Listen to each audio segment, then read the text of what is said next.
Hello एस्पारेंट्स। तो 26 जनवरी तो Sunday था। 27 को पेपर नहीं आता तो हम सीधा आएंगे 28 पे। चलिए स्टार्ट करते हैं 28 की news. 28 January 2025। Thaw in India China chill direct flights Mansarovar यात्रा एंड ईजिंग ऑफ वीजास। चलिए। तमिलनाडु में झारखंड में त्रिपुरा इन पीएम स्वार्थनगर। चलो ठीक है, हम सीधा मेन पेज पर आते हैं।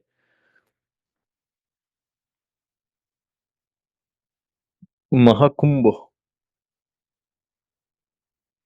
We must use the wrath of nature as our teacher. भूमि बोल्ड। चलो, quality of growth when India GDP per capita hits $10,000 makes little difference key is low risk growth for long periods. चलिए देखते हैं ये भी। Health of states NITI Aayog report on state finances points to need for drawing up detailed road maps for fiscal consolidation. ये भी देखना पड़ेगा। Safety first environment ministry panel may have been hasty in clearing the dam on Teesta river due process must be adhered to. ये भी देखेंगे। MSP is not enough, ये भी देखेंगे। एमएसपी पे हमने काफी सारे आर्टिकल्स देखे हैं वैसे, तो हम थोड़ा सा ये कंक्लूजन पॉइंट ऑफ व्यू से देख सकते हैं। अल्काराज सिनर, अल्काराज मेरे सबसे गाड़ी है क्या? नहीं।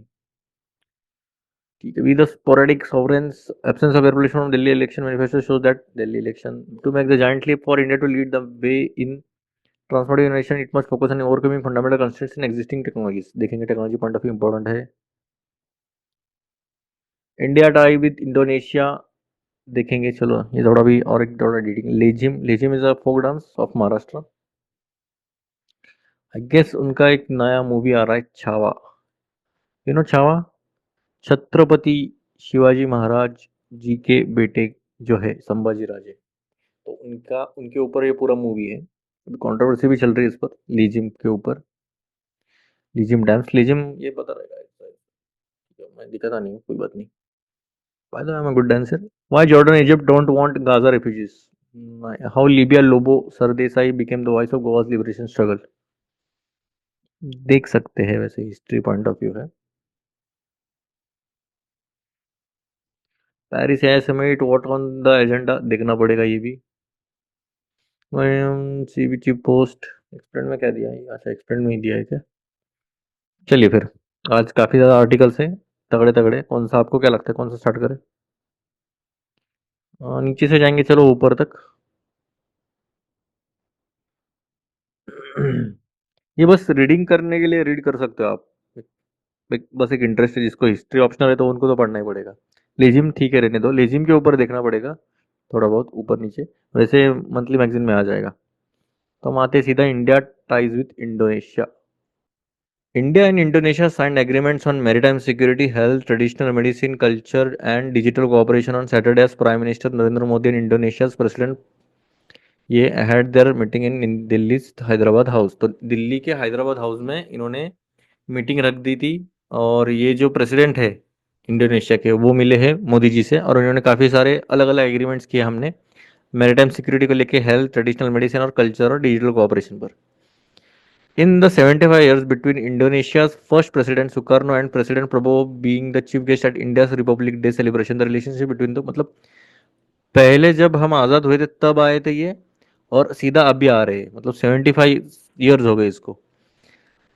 तो काफ़ी ज़्यादा ऊपर नीचे हो हमने देखा है। After starting on a high in the late 1940s on the back of common commitment against imperialism and shared democratic principles, ties were strained in the 1960s as Indonesia cozied up to China and Pakistan. तो देखो, पहले तो हमने britisher से लड़ाई की दोनों countries ने, फिर वो छुटकारा पाने के बाद फिर ये जो थे इंडोनेशिया जरा सा चाइना और पाकिस्तान के इन्फ्लुएंस में आ गए थे, तो थोड़ा सा 1960s में थोड़ा तनाव बढ़ गया था हमारे दोनों में।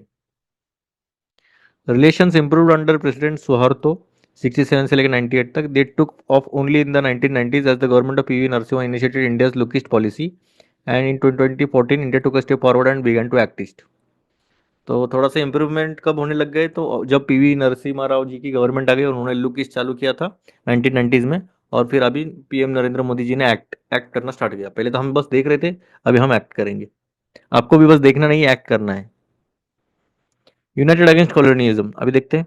हमारा शेयर्ड एक्सपीरियंस रहा है कॉलोनिज्म को लेकर। कॉलोनिज्म मतलब क्या? कॉलोनीज को हड़पना रहता है ये। मतलब कौन हड़पते हैं आपको पता ही रहेगा, जो इधर से लुट के गए वो। Common post-colonial goals of political sovereignty and economic self-sufficiency drove India's friendly bilateral ties with Indonesia in the late 1940s and 50s। तो 40-50s में हमारा दोनों का मेन एनिमी वही था। तो उनके रिगार्डिंग हमारे जो रिलेशन थे, फ्रेंडली रिलेशंस हो गए थे 1940s और 50s में।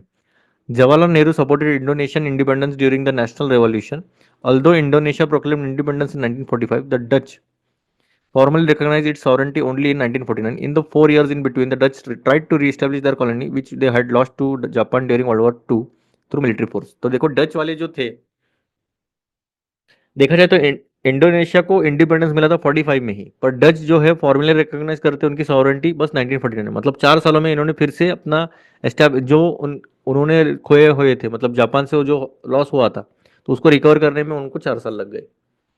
After taking charge of the interim government in 1946, Nehru said in a radio broadcast that the kernel of India's foreign policy would be the ending of colonialism all over Asia, and that India would help and support Indonesian nationals in every way possible. तो देखो नेहरू जी ने क्या बोला, बस हमारा मुल्क आज़ाद हुआ है जो कि अच्छी बात है, पर ये जो कॉलोनिज्म जो है वो सब तरफ से खत्म होना चाहिए पूरे एशिया में, और जिस जो भी रहेंगे कंट्रीज हम पूरी तरह से उन्हें हेल्प और सपोर्ट पूरी करेंगे। ठीक है, जितना हो सकता है उस पॉसिबल में हम वे करेंगे।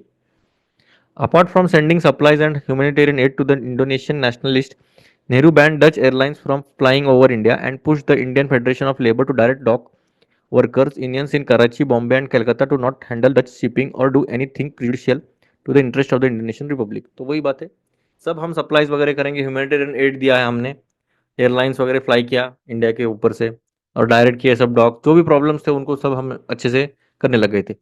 July 1947, Nehru sent the young Biju Patnaik to besiege the Jakarta to evacuate Indonesia's Prime Minister and Vice President. Patnaik dodged Dutch anti-aircraft fire to bring the two revolutionaries to New Delhi, from where they headed to the west to present their case before the world. अच्छा ठीक है, ये थोड़ा सा अभी ये history point of view से जा रहे हैं कि ये जो है दो पर्सनैलिटीज, उनको लाने में हमारी पूरी मतलब पूरी सहायता की हमने, तब ये अटैक कर रहे थे डच वाले, और उनसे बच के हमने इन दोनों को लेके आए। A friendly decade. On January 1950, President Sukarno wrote in the Hindu, "On the eve of the rebirth of our nation, I am trying vainly to measure the gratitude of the Indonesian people to India and to her Prime Minister personally for the unflinching and brotherly support in our struggle in the past. तो जब इनको independence मिला तब इन्होंने बहुत मतलब तारीफ की हमारे प्रेसिडेंट्स की, इन द सेंस हमारे कंट्री की। Later that month Sukarno was the chief guest at India first republic day celebration. मतलब जब हमारा इंडिया आज़ाद हुआ था और जब पहला रिपब्लिक डे मनाया जा रहा था तब चीफ गेस्ट वही थे। And Nehru travel to Indonesia on a state visit soon afterwards. तो फिर से हम मतलब नेहरू जी भी फिर विजिट के लिए गए थे। Over the next decade, bilateral trade and cultural military cooperation grew. In March 1951, India and Indonesia signed a treaty of friendship for perpetual peace and unalterable friendship. तो हमने अच्छा खासा हमारा जो 51 से लेके हमने अच्छे अच्छे बायोलेटरल ट्रेड्स किए, कल्चरल और मिलिट्री कोऑपरेशन किया, बढ़ने लग गया। On general peace, on general questions of non alignment, Panchsheel, peaceful coexistence, colonialism, apartheid relations with the West, military alliances and approach to the communist bloc. Both countries consulted each other. Political scientist LP Singh wrote in, मतलब हम एकजुट ही होने लग गए थे almost सभी question, जो जो मेन मेन क्वेश्चन थे कि पंचशील पर क्या करना है, या फिर हमारे जो रिलेशन है वेस्ट के साथ कैसे रखने हैं, मिलिट्री अलायंस कैसे करना है, कम्युनिस्ट ब्लॉक को कैसे अप्रोच करना है, तो उसके रिगार्डिंग हम पूरी तरह से मतलब एक भाई भाई बन के कर रहे थे पूरा। India and Indonesia became strong volunteers of independence of Asian and African countries in the United Nations. The spirit of which led to the Bandung, हाँ ये इंपॉर्टेंट है, बंडुंग कॉन्फ्रेंस ऑफ 1955। तो ये बंडुंग कॉन्फ्रेंस याद रखिएगा, काफी इंपॉर्टेंट है, इंडिया और इंडोनेशिया के बीच हुआ था।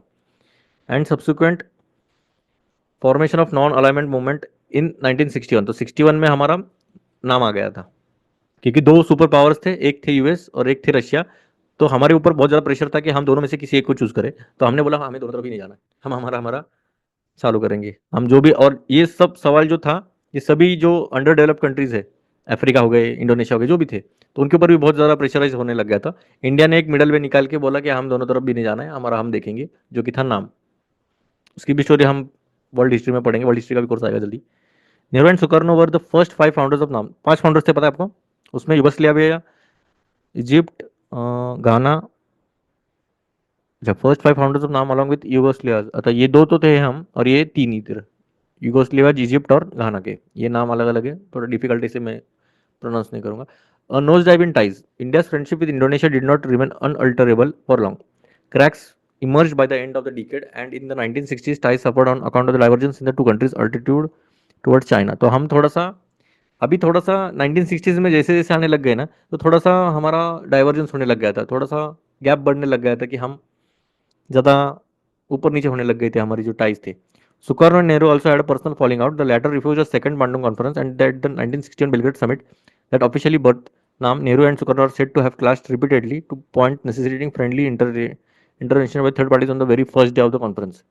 When China invaded India in 1962, Indonesia showed little sympathy and later on solidarity with its fellow NAM members. देखो जब चाइना ने हम पर अटैक किया तब इंडोनेशिया ने ज़्यादा सिंपति नहीं दिखाई, बहुत कम दिखाई। तो इससे पता चल रहा था कि थोड़ा चाइना भी इधर थोड़ा करने लग गया था इसमें game. As ties with New Delhi turn fraud, Jakarta drifted closer to Islamabad. तो थोड़ा पाकिस्तान के साइड में चला गया था ये Indonesia. Sukarno visited Pakistan several times in 63 and 64 as Jakarta minded its neutrality on Kashmir. तो इंडोनेशिया थोड़ा सा पहले फिर पाकिस्तान की बाजू लेने लग गया था, जो कि कंट्रोवर्शियली बोल सकते हैं। हमने इतना उनको पूरा इतने डिफिकल्ट सिचुएशन से निकाला, फिर भी देखो ये सीखने मिलता है हमें।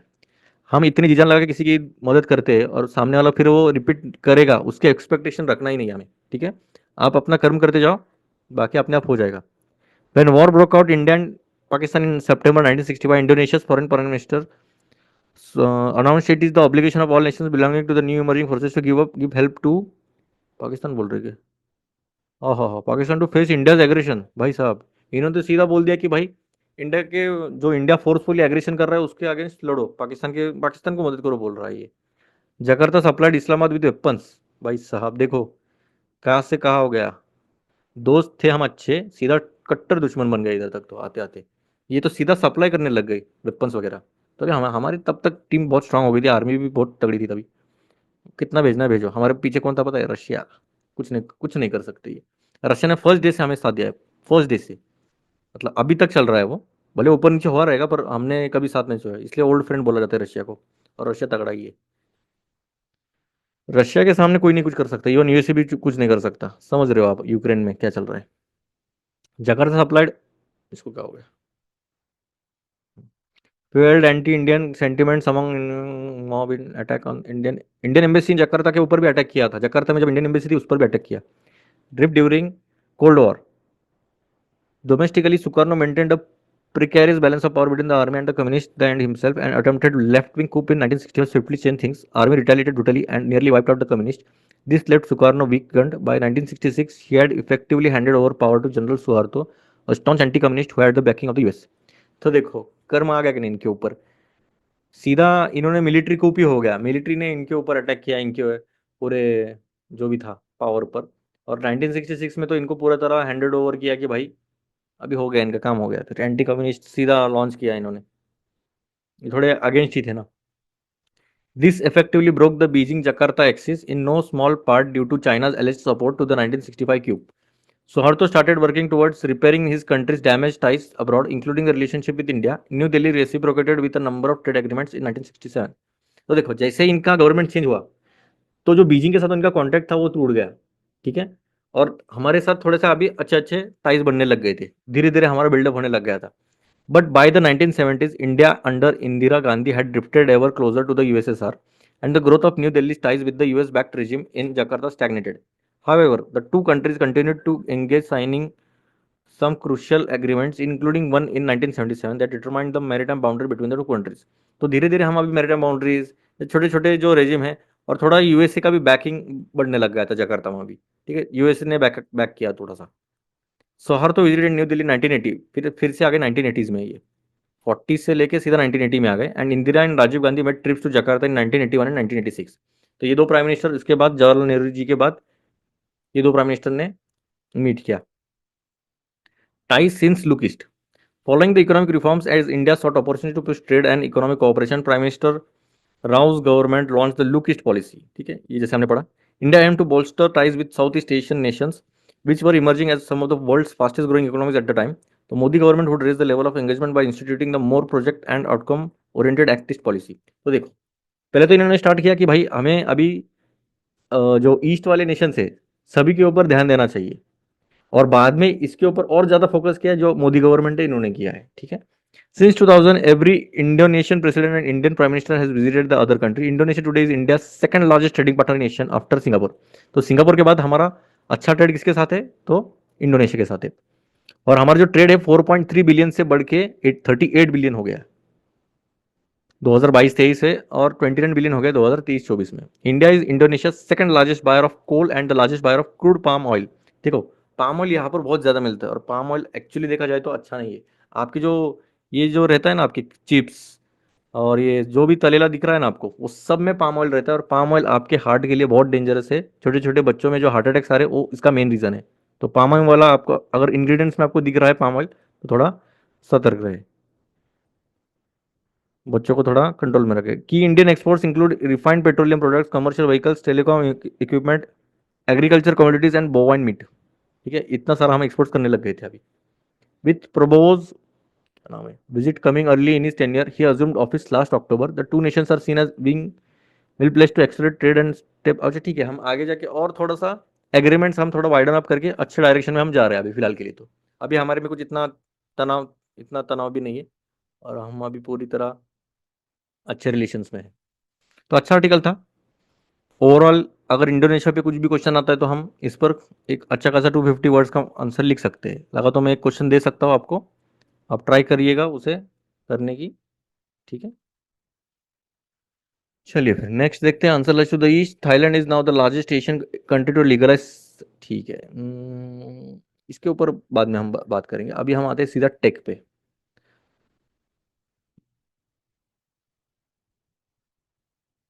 तो ये बोल रहे कि जो एग्जिस्टिंग टेक्नोलॉजीज में अभी की जो टेक्नोलॉजीज है हमारे पास, उसके ऊपर ज्यादा फोकस करना चाहिए, और उसमें जो जो प्रॉब्लम है उस पर फोकस करना है, ना कि जो आने वाली है। ठीक है, आने वाली पर भी करना चाहिए, पर जो एग्जिस्टिंग है उसमें भी थोड़े जो जो लूप होल्स है उसे निकालने की कोशिश करनी चाहिए हमने। चलिए ये आर्टिकल देखते हैं। Think about an innovation that transformed your life in the recent past. I mean, having experienced it, you cannot imagine your life without this innovation. Things like the mobile phone, Google search, or the GPS, when getting around, may come to mind. What makes these ideas transformative, or in scholarly terms, radical innovations? And more importantly, what will it take for such innovations to emerge from our nation?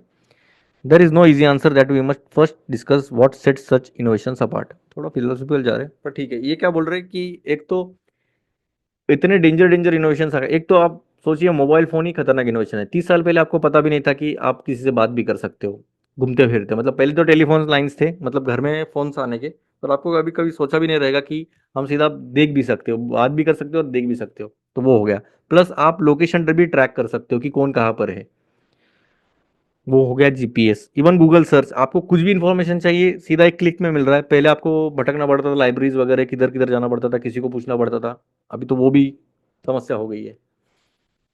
What makes something a radical innovation? Generally, when posed with these questions, people respond with something like this: one that solves an old problem in a very different way, and one that causes a large jump in performance, or one that brings about a big change. Yes, a radical innovation does exhibit these characteristics.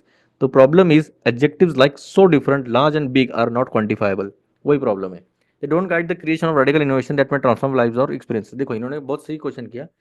तो किसी से इन्होंने पूछा, मतलब बहुत लोगों से पूछा कि रेडिकल इनोवेशन मतलब क्या होता है, मतलब क्या होता है। तो इन्होंने बोला कि जो भी है, जैसे कि कोई जो प्रॉब्लम है वो अच्छे से सॉल्व किया जाए, या फिर जो जो पुरानी प्रॉब्लम थी वो अलग तरीके से सॉल्व कर रहे, या फिर जो परफॉर्मेंस था नॉर्मल ऐसे स्पेस से जा रहा था एकदम ऐसे हो गया, या कोई चीज जो बहुत बड़ा चेंज लाती है। तो ये सब कैरेक्टरिस्टिक्स है, पर प्रॉब्लम क्या है पता है क्या? ये सो डिफरेंट, लार्ज और बिग जो है वो क्वांटिफाइबल नहीं, मतलब हम मेजर ही नहीं कर सकते। लार्ज मतलब कितना लार्ज होता है, बिलियंस में भी जा सकता है, ट्रिलियंस में जा सकता है, या फिर थाउजेंड्स में भी रह सकता है, वो भी लार्ज होता है। तो ये हम मेजर नहीं कर सकते, तो इनका ये कहना है। इन engineering there is an elegant conception of radical versus an incremental innovation. अच्छा, incremental सही है। Engineers formulate a problem as follows: they determine a an objective function to maximize, minimize, or optimize. B input variables at the designer's disposal. Knobs one could turn to meet the goal. Constraints one cannot violate. And innovation is radical if it allows overcoming fundamental constraints, and incremental if it merely changes input variables within a constraint. This may feel a bit abstract, but it really isn't. Let's look at, अच्छा ये थोड़ा सा देखो, इन्होंने एक example दिया है कि जो इंजीनियर्स वगैरह कैसे करते हैं प्रॉब्लम सॉल्व। तो पहले तो ये डिटरमाइन करते हैं कि इसका फंक्शन क्या रहेगा। एक तो मैक्सिमम लिमिट रखते और एक मिनिमम लिमिट रखते, और उसके हिसाब से ऑप्टिमाइज करते। फिर जो इनपुट वेरिएबल्स रहते हैं, देखो ये थोड़ा काइंड ऑफ बोल सकते हैं इंजीनियरिंग लैंग्वेज है। एक याद रखिएगा, एक लिमिट सेट करते हैं ये, और उसके बीच में ये खेलते रहते हैं कि किधर किधर क्या क्या जा सकता है। ठीक है, अभी एग्जांपल दिया इन्होंने राइट ब्रदर्स का। Wright brothers invention of aircraft, the objective function और the goal here was to travel from one place to another. ठीक है, ये गोल था, यहाँ से उड़ के हमें दूसरी तरफ जाना है। ये गोल क्लियर है. This goal was already being made by various means at the time of the invention of the aircraft. मतलब ऐसा भी नहीं कि कुछ भी नहीं था. पहले रेल थे, गाड़ी थे, बैलगाड़ी थे, जो भी रहेगा, बहुत सारे थे. हमारे पास ट्रांसपोर्ट का कुछ नहीं था, पर हमें फास्टेस्ट वे में जाना था. There was bullock, house cart, four wheeler like car, बस, ट्रेन, इवन शिप भी थे. Each of these had input variable at the designer's disposal. The shape and size of the vehicle, the color, the type of engine, the number and the size of vehicles, and so on. In fact, even for simple vehicles, there are hundreds of choices to make as we break the design down into components and options. These are all input variables. All of this, however, was subject to one constraint. Such existing option moved while staying in contact with surface, with the road or water. The aircraft overcome that constraint. Overcoming that fundamental constraint is what made it radical or transformative. अभी देखो, बहुत सही सही बोला है इन्होंने. अभी problem क्या आ रहा था? रोड है, ठीक है, बुलक कार्ट से जो भी है, फोर व्हीलर है, ट्रक है, इनका पॉइंट ऑफ कांटेक्ट क्या है? रोड. मतलब जमीन पर तो कांटेक्ट कर रहे हैं, मतलब इसकी वजह से क्या हो रहा था? इनका कांटेक्ट हो रहा है, जमीन पर हो रहा है, या फिर पानी में भी हो सकता है, शिप का पानी में भी हो रहा है. पर इनको वो नहीं चाहिए था. रेडिकल चेंज तब होगा जब इससे कांटेक्ट ही ना हो, जैसे कि हवा में उड़ना सीधा. मतलब सब समझ रहे हो, सीधा out of the box thinking है ये. सभी तो इसी पे चल रहे, पर एक आदमी आया, बोला कि इस पे मेरे को चलना ही नहीं है, मुझे हवा में उड़ना है, तो ये सीधा उड़ा दिया इन्होंने. तो ये होता है सीधा रेडिकल या फिर ट्रांसफॉर्मेटिव. कितना टाइम कम हो गया, आप समझ सकते हो. आप रेल से दिल्ली से पुणे आइए और प्लेन से आइए, आपको समझ में आ जाएगा. आई गेस दिल्ली से पुणे में आने में आई गेस 2 डेज लगते हैं, मतलब ऑलमोस्ट 24 आवर्स से 30 आवर्स लगते हैं, और ये प्लेन से आने में 2.5 घंटे. किधर 10% सीधा जा रहा है ये. चलो, let's make one more example. In its early days, telephone systems were worked by a human operator in the switching exchange, manually connecting the caller to the person who called and on a dashboard. There were many incremental innovations in the layout of the dashboard which facilitated the human operator's efficiency in connecting calls with the reduced connection time. There was, however, a fundamental constraint: the human reflex to connect the line physically could not be lower than 1.5 seconds. Ultimately, radical innovation arrived in the form of an electromechanical switch, where a dial that rotated connect the calling party line to the called party is limited when the need for human operator. This is when telephone system scaled. अभी इन्होंने telephone का भी दे दिया. पहले क्या होता था पता है? टेलीफोन में तो एक आदमी ऐसे, मतलब एक ऑपरेटर रहने का, तो वो जैसे आपने कुछ भी डायल किया तो वो सीधा कनेक्ट करने का उस लाइन पे, तो इसको 1.5 सेकंड लगता था. तो बाद में क्या किया, एक चेंज क्या किया इन्होंने, तो डायल वाला सिस्टम ला लिया. डायल वाला आपका फोन पता रहेगा, कर कर कर कर वो देखा रहेगा. तो वो क्या करता था, ये ऑपरेटर का जो काम था वो सीधा कनेक्ट करता था, तो इसका काम ही खत्म कर दिया. तो ये होता है radical change. Is this pattern unique to engineering? No, you can see it all domains including arts. Let's talk the example of Jasrangi, a classical vocal duet where a male and a female sing two distinct ragas at the same time. How does the above pattern apply here? A classical duet is hard to sing because a woman has a lower pitch than a man. This is a natural God given fundamental constraint. The legend goes it was late Pandit Jasraj's lament. Why had nature made it so hard for males and females to sing together? This led him to invent Jasrangi. Here is how it works. A female sings a raga at a lower pitch that is natural to her, while the male sings a different raga starting at a higher note that is natural to him. Technically, whichever may be the base note sa of the female's rendition, the male considers the fourth ascending note from it ma as is best. अच्छा ठीक है, ये थोड़ा technical जा रहे. देखो जसरंगा में क्या प्रॉब्लम था, प्रॉब्लम इन द सेंस कैसे इन्होंने इन्वेंट किया. तो प्रॉब्लम क्या आ रहा था, जो फीमेल्स की वॉइस है वो लोअर पिच के लिए सूटेड रहती है, और जो रागज रहते जनरली मेनली थोड़े हाई पिच में रहते हैं. तो ये जो थे, क्या नाम था इनका, अभी देखा ना हमने, जसरंगी, लेट पंडित जसराज, ठीक है. तो उन्होंने क्या बोला कि हम दोनों एक साथ क्यों नहीं गा सकते, तो इन्होंने कैसे क्या फ्यूज किया दोनों को. जो फीमेल है वो लोअर वर्जन में गाएगी और जो मेल है वो हायर पिच वाला टोन रखेंगे, और उसी से इन्वेंट हुआ जसरंगी. ठीक है. तो ये पूरा उन्होंने डिटेल में बताया कि कैसे कैसे क्या क्या होता है. To be clear, there is no competition between incremental versus radical innovation when it comes to advancing the innovation frontier. Both are good. In fact, much of the progress is in a product class happens through incremental innovation. Giant leaps, however, happen through radical innovation. देखो अभी आप incremental कर रहे हो या फिर giant मतलब radical कर रहे हो, एकदम से अलग से कर रहे हो, तो दोनों में हम कंपैरिजन कर ही नहीं सकते. ठीक है. तो वही बात कर रहे हैं. I don't mean to say that looking for fundamental constraints when solving problems and designing innovations to overcome these is easy. Nevertheless this is what you would have to do as a young person pursuing arts, science, engineering. If you are wondering when our nation will produce globally transformative innovations, a popular subject like design thinking will get you going with techniques for identifying such constraints and conceiving creative solutions to overcome them. Even though this would be just the beginning, focusing on the right problem is half the journey of solving it. देखिए इनका बोलने का क्या, इसमें से क्या निकल के आता है, अगर कंक्लूजन निकालने की बात की जाए, तो आप स्टेप बाय स्टेप जा रहे हो या रेडिकल जा रहे हो, उससे मैटर नहीं करता है। आप जो है, दोनों भी सही है वैसे देखा जाए तो, कोई प्रॉब्लम नहीं है। पर जो भी आप काम कर रहे हो, जो भी आपकी जो फील्ड है, उसमें आप जितना हो सकता है उतना ट्रांसफॉर्मेशन लाने की कोशिश करिएगा। इनका यही बोलना है, क्रिएटिव सॉल्यूशंस लाने की कोशिश करिएगा। सेम प्रॉब्लम है उसमें, थोड़ा सा क्रिएटिव लाइए ना, आप बिलियनर बिलियनर हो गए समझ लीजिए। अभी किसी आदमी ने, हम सूटकेस उठा के लेके जाते हैं, किसी आदमी ने सोचा भाई इसके नीचे पहिए लगाए तो क्या प्रॉब्लम होगा, तो जैसे पहिए लगाए तो आप समझ लीजिए वो आदमी कहाँ पर है अभी। ये बिलियन डॉलर की कंपनी हो गई इनकी, अलग अलग ब्रांड्स के नाम पे। तो वैसे सिंपल सिंपल सोल्यूशंस रहते हैं, आपके सामने प्रॉब्लम्स है, बस आपके ऊपर है कि वो आपको सोल्यूशन पे फोकस करना है या प्रॉब्लम पे, या प्रॉब्लम के लेके बैठ के रोना है। ठीक है, ये आपके ऊपर है अभी। आपका एटीट्यूड डिटरमाइन करेगा कि आपको क्या करना है। बहुत लोग ऐसे रहते कि रोते रहते, क्या चल रहा है मेरी जिंदगी में, कुछ हो रहा ही नहीं है, सब देखो ये प्लेन उड़ा रहा है, ये उड़ा रहा है। भाई आपके पास हाथ पैर अच्छे है, आपके पास दिमाग है, रहने के लिए छत है, खाना है, तो आपके पास दिमाग है तो उसका यूटिलाइज कीजिए। नहीं है तो फिर रोते बैठिए। चलो, safety first, environment ministry panel may have been hasty in clearing the dam on Teesta river, due process must be adhered to. ठीक है, ये बॉल बाय बॉल कमेंट्री, इसको बाद में देखेंगे। एमएसपी भी हम थोड़ा सा नहीं देखा तो भी चलेगा, क्योंकि एमएसपी में बहुत सारा हमने पढ़ा था। एमएसपी पे भी कुछ भी आ गया तो लगा, तो आप पिछले, मेरे हिसाब से अक्टूबर से स्टार्ट किया मैंने, इन द सेंस इसका एमएसपी के ऊपर, अक्टूबर या दिसंबर से देखना पड़ेगा। हेल्थ ऑफ स्टेट्स, हाँ ये इंपॉर्टेंट है। देखो हमारे जो स्टेट्स है, उनकी जो फाइनेंशियल कंडीशन है थोड़ा सा भी गड़बड़ने लग गई है, वैसे पहले से गड़बड़ाई हुई है और खत्म होने वाला है, तो थोड़ा सा देखना पड़ेगा। डेब्ट deficit dynamics of state governments had worsened during the pandemic. देखो पैंडेमिक ने बहुत नुकसान किया है। देयर डेप्ट टू जीडीपी रेशियो, थोड़ा जूम करते हैं,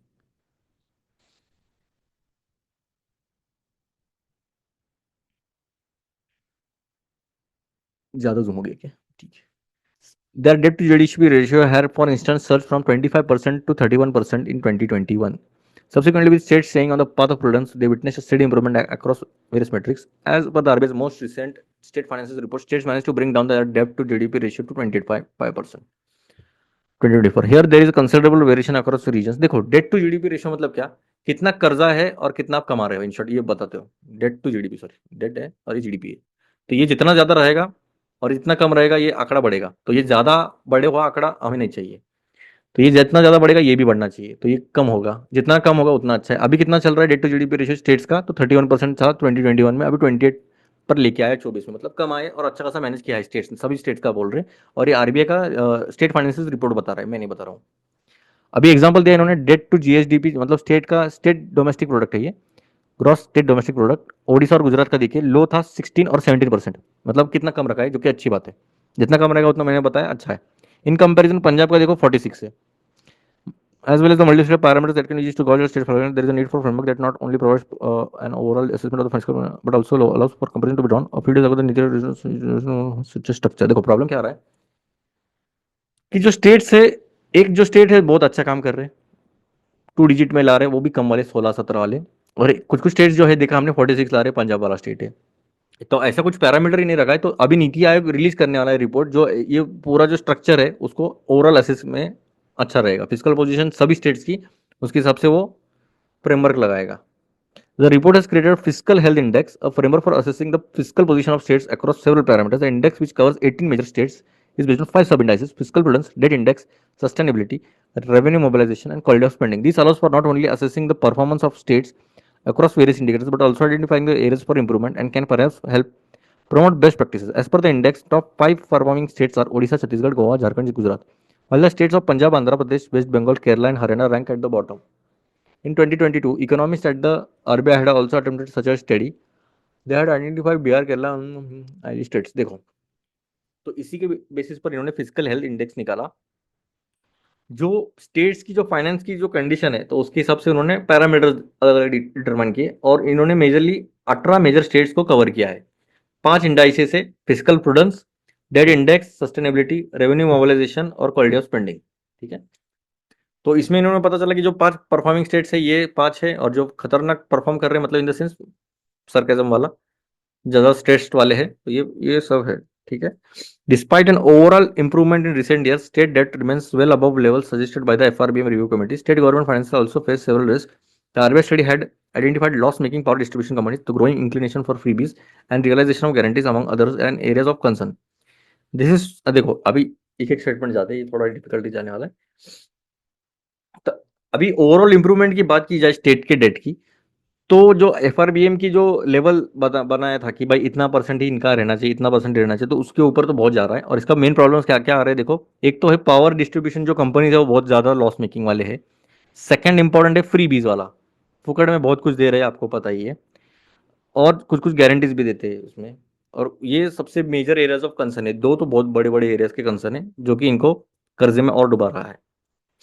This is so this is so especially for the more indebted states. For instance, the Niti Aayog report says that states like West Bengal and Punjab have seen increasing debt to GDP, raising serious concern about debt sustainability. It adds that high persistent deficits and varying. अच्छा ठीक है, इन्होंने बोला है कि ऐसे कुछ कुछ स्टेट्स हैं जो ऐसा परफॉर्म कर रहे हैं, जो इतना ज़्यादा लॉस मेकिंग में क्यों है, तो वेस्ट बंगाल पंजाब वैसे ही कर रहे हैं और अपना कर्जा बढ़ाते जा रही है. In such a scenario, it would be advisable to draw up detailed roadmaps for bringing down debt in a time-bound manner, especially for states with high levels. तो इनका इनका क्या बोलना है ये आर्टिकल का, तो आप एक डिटेल्ड रोड मैप बनाइए ताकि जो भी डेट आप इतने बड़े बड़े जो स्टेट्स है जो हाई लेवल्स पे अभी हाईली स्ट्रेस्ड है, तो उसको टाइम बाउंड मैनर में हम कम कम ला सकते हैं. जो अच्छे कर रहे हैं तो उनको ज़्यादा देखने की जरूरत नहीं, जो बुरे कर रहे हैं उनके ऊपर ही करना है फोकस. वैसे ही आपका भी वैसे ही होना चाहिए. जो अच्छे सब्जेक्ट से आपको अच्छा स्कोर आ रहा है उसको थोड़ा बहुत रिवीजन करते रहिए, और जो डिफिकल्ट है उसको थोड़ा ज़्यादा टाइम दीजिए. ठीक है. ओवरऑल फिजिकल कंडीशन आपकी अच्छी ही हो जाएगी, डोंट वरी. अभी इसमें कौन सा है आर्टिकल, जीडीपी वाला, चलिए देखते ही. इसका लास्ट वाला पैराग्राफ देखते कुछ अलग मिलता है क्या हमें.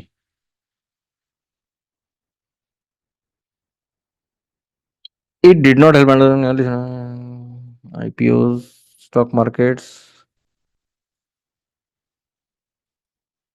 इंटरनेशनल उठाया इन्होंने इधर, giving NPAs, EMIs, click-driven EMIs, social media influence, the coming of stores at our homes, courtesy of e-commerce, lack of incentive for cash down purchases over EMIs in many cases, enable debt-led consumption, payback time, giving the rise of indebtedness of households, and also evident in rising retail NPAs.